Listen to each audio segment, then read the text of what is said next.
മണ്ണിലും മനസ്സിലും വിശ്വാസത്തിന്റെ നക്ഷത്ര വെളിച്ചം നിറച്ച് മറ്റൊരു ക്രിസ്മസ് കൂടി. തിരുപ്പിറവിയുടെ സന്ദേശം ഉൾക്കൊണ്ട് ലോകമെങ്ങും ക്രിസ്മസ് ആഘോഷിക്കുകയാണ്.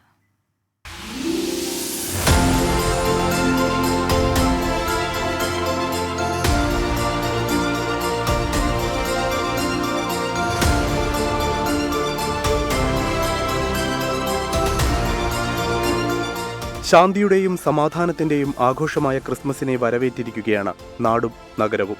വീട്ടുമുറ്റത്ത് പുൽക്കൂടൊരുക്കിയും വർണ്ണവിളക്കുകൾ കത്തിച്ചും ക്രിസ്മസ് ട്രീയും നക്ഷത്രങ്ങളുമൊക്കെയായി ദിവസങ്ങൾക്ക് മുൻപേ തുടങ്ങി ആഘോഷങ്ങൾ.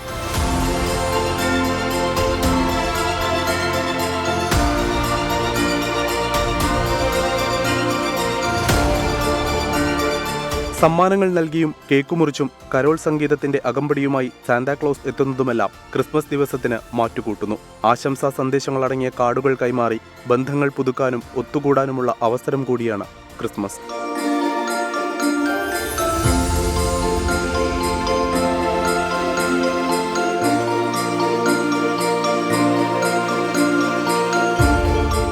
സംസ്ഥാനത്തെ വിവിധ ആരാധനാലയങ്ങളിൽ നടന്ന പാതിരാ കുർബാനയിൽ നിരവധി വിശ്വാസികളാണ് ഒത്തുകൂടിയത്. Research desk 24. യുദ്ധത്തിന്റെ യാതനകൾ അനുഭവിക്കുന്ന മനുഷ്യർക്ക് വേണ്ടി പ്രാർത്ഥിക്കണമെന്ന് ക്രിസ്മസ് സന്ദേശത്തിൽ ഫ്രാൻസിസ് മാർപ്പാപ്പ. വിശ്വാസികൾ അമിതമായ ആഘോഷങ്ങൾ ഒഴിവാക്കണം. ഒന്നും പാഴാക്കാതെ ആവശ്യങ്ങൾക്കായി എല്ലാം പങ്കുവച്ച് തിരുപ്പിറവി ആഘോഷിക്കണമെന്നും വത്തിക്കാനിൽ നടന്ന പ്രാർത്ഥനാ ചടങ്ങിൽ ഫ്രാൻസിസ് മാർപ്പാപ്പ പറഞ്ഞു.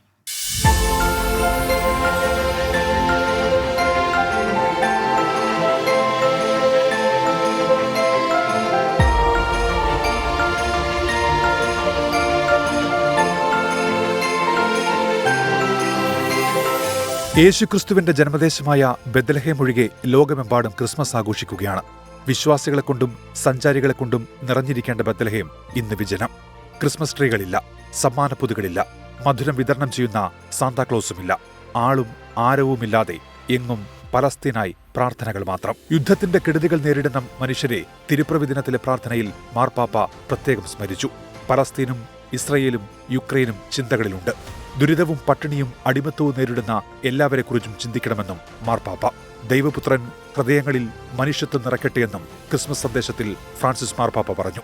News desk 24. 24 അഞ്ചിന്റെ വജ്രത്തിളക്കം.